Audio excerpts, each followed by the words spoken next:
to welcome you to a little bit of a different council comments this month. We are joined by Brian Binzer, and you are our city administrator, right? That's right. Now, I know just from speaking with our council members, you have a very big job and they speak so highly of you. Can you quickly tell me what the city administrator does? I do a lot of different things, but a lot of the types of stuff that I work on are big projects, whether it's dealing with the police station, with the Highway 119 project, working with the council as complaints come in and try to work through those types of things.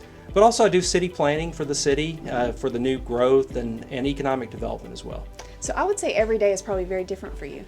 It absolutely is. It's exciting. I wake up every day. I'm excited to come to work, and there's just so many new great things happening in Alabaster. Well, that definitely shows because you are spoken of very highly by many people. But you are here today specifically because this is a big month for our city. We have our municipal elections on August the 25th, right? That's right. I want you to break it down for us and tell us when, where, and how. Okay? Yeah, absolutely. So it's really important. City elections every 4 years. This is your opportunity to really speak your voice to the folks that you want to run the city for 4 years. And so our election, everybody will come to the Restore Center on 119 at from 7 a.m. to 7 p.m. that night on Tuesday, August 25th. It's going to be very, very important that everybody either show up there or you also have the opportunity to absentee vote. So talk to me a little bit about absentee voting and how it works. It's a little confusing to me. Yeah, so folks can come into City Hall the rest of this week, so Monday through Friday, and then also the following Monday before the election, and actually come into the clerk's office. Everybody's going to be fully masked up. It's going to be very safe for people. If you don't feel comfortable about voting on Election Day and you want to come into City Hall, you can do that. You fill out an application. We have envelopes that people will put their ballot in. It's fully sealed, so nobody's going to see who's voting for who, and we'll turn that in on Election Day. That's pretty simple. It's very simple. I mean, so if I'm feeling any kind of way about going and voting on Election Day, if I have concerns, that's right. I just go to City Hall this week. That's right. And there we go, until Monday, Election Day. That's right. And the state Secretary of State's office allowed for this because of the COVID-19 concerns, the state of emergency. Because of that, we have that new opportunity. Usually for absentee ballots, you have to declare you're not going to be in the state, you're not going to be around, or you have an illness or those types of things. Well, this year, because of the state of emergency, we're allowed to vote because of COVID in absentee ballot. Wonderful. Okay. So election 25th. Everyone in the city voting at Restore, and it is from 7 a.m. to 7 p.m. That's right. Right? Okay, and if you need to absentee vote, just go to City Hall. Couldn't be more simple. That's right. Now, there are some other things, some other elections that have been going on.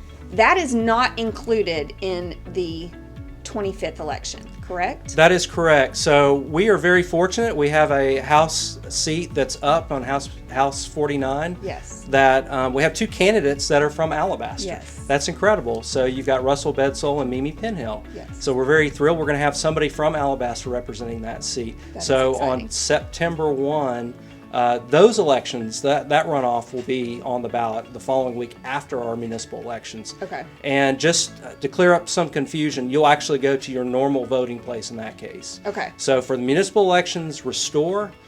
For your House seat 49, you'll actually go to where you normally vote. Perfect. Thank you, Brian.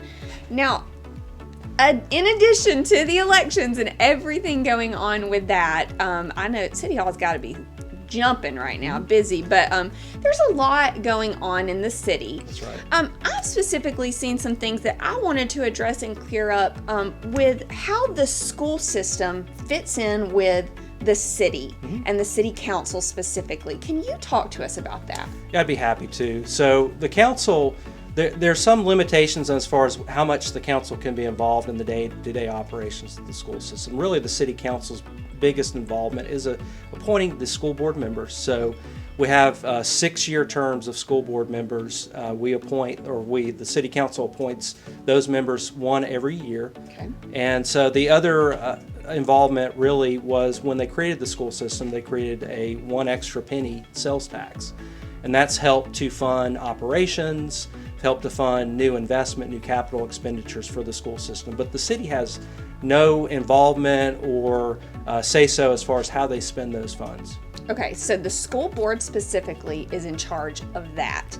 And the school board has their meetings that are open to the public, correct? That's right. They meet every month, just like our city council meets every month. And so you have the opportunity to speak to the school board and express what your desires are. They have lots of great interaction and dialogue at those meetings. Wonderful. Thank you for clearing that up for us.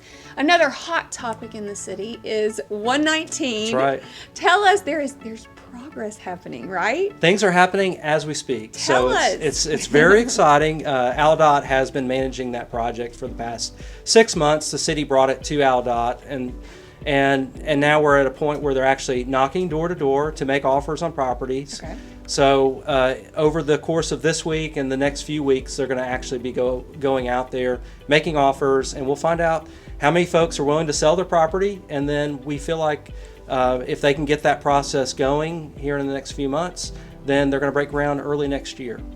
Whew, that's a big deal, I feel like. Okay, so more to come, as always, on our 119 project. But that's really great to hear that there is some progress happening there. Yeah, get some movement and get folks moving around the city. Absolutely. Now, another big thing happening within the city is the new Justice Center we've been talking about for quite a while. But I drove by the other day, and there's a fence up around. Things are happening over there. That's right. We're going to have a groundbreaking this Wednesday at noon, and so I know our police department's very excited about this. Yes. I'm excited. It's a project that I've put a lot of blood, sweat, and tears into the last two years, and it's really going to be a great welcome mat to our city center. Mm-hmm. So as you come in off of 119, as you come on to 11th Avenue, it's going to really welcome you. And it's really, the police department, it's going to be a stately building, but it's going to be very welcoming. So we're very intentional about, as you walk into the lobby, you're going to feel like, this is somewhere that I feel welcomed. Yeah. And that's very important nowadays. I love, too, that it's kind of getting everything into that area of the city. We've got City Hall, our senior center. There's some revitalization going down that road to City Hall. Then we're going to have the new Justice Center. I think that's going to be such a great area for our city. That's right. We're connecting the dots, and this is something that we've worked on with our comprehensive plan to try to make that area a really key part of town, along with our medical mile, too. We've got a lot of things going on with the city. We're just so very excited to see these things finally breaking ground and happening. It's just a great time to be in Alabaster. I agree. Now, I want to talk about something that some might consider one of the most important things. Dunkin' Donuts is opening, right? Yeah. Tell me about it. So business growth is definitely a key thing that we're really focusing on. We're very excited. Dunkin' Donuts is going to happen on the medical mile. Okay. So that's one of the things that we've been working on a long time to try to make that area very special and very important. And you have so many people that visit the hospital, so many doctors' practices. It's really going to be a real great addition for that area. So it's going to open on August 25th, and we're very excited. You can go get your donuts, your coffee. And I should say, I want to segue a little bit, is this week is the Alabama Restaurant Week. Okay. And so I really want to encourage folks to go out, visit your restaurants, your favorite restaurant in Alabaster, and give them business, because a lot of folks have been hurting from a business standpoint over this season that we've been experiencing, and it's going to be so important to the small businesses. I mean, like I needed another excuse to visit my favorite Alabaster restaurants, That's right. but I definitely will use that one this week for That's sure. right. That week for sure. So make sure on August 25th, you get out there and vote. This is your time for your voice to be heard about what is going on in our city. And then after you vote, go to Dunkin' and get you a donut and coffee, right? That's right. Brian, thank you so much for coming, Nicole, laying it all out for us. We appreciate it. I'm happy to be here. All right, guys, join us next month on another Council Comments brought to you by the City of Alabaster.